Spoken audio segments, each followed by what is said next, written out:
Hey guys, Watkin here with a Free Bomb update. I'm here with Kirstie Marshall, Australian aerial skiing legend, Mount Buller hero.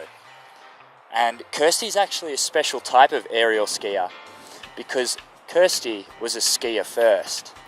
Tell me, Kirstie, what do you remember from Mount Buller? The bumps? Well, actually, the first thing I really remember was seeing a whole lot of guys launching themselves off these ramps, and having been a skier, I'd never seen anything like this before. And I was quite a distance away. I was over on sort of the Wood Run area, and that's where they were learning, and it looked like somebody was throwing human beings on skis up in the air, and I thought, this is just awesome. So my first memory is of people flying through the air, screaming, bouncing off the snow and getting back up and doing it all over again. I thought, I've got to do that. That's awesome. What do you think? So you did ski ballet, ski moguls and aerial skiing. No, I didn't do acro, the ballet. I never did the acro. Because I was a skier and had been a gymnast, that was an event that didn't really appeal to me. So it was really learning how to get down the moguls quicker. I love skiing, and how to throw myself up into the air and do somersaults and land. So never did acro.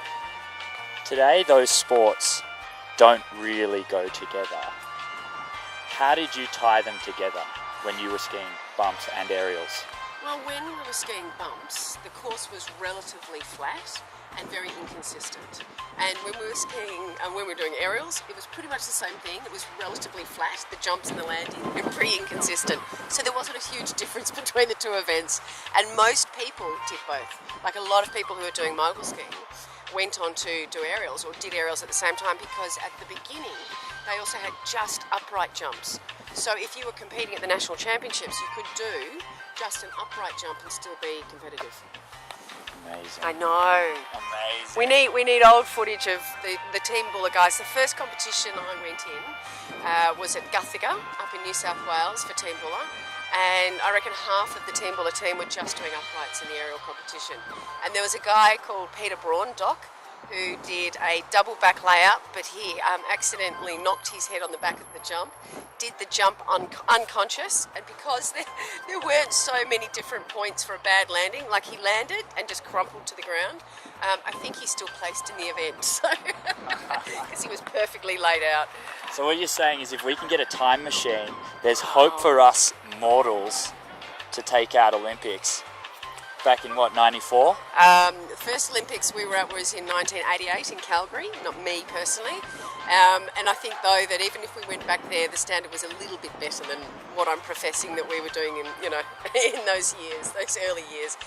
It was free spirited though.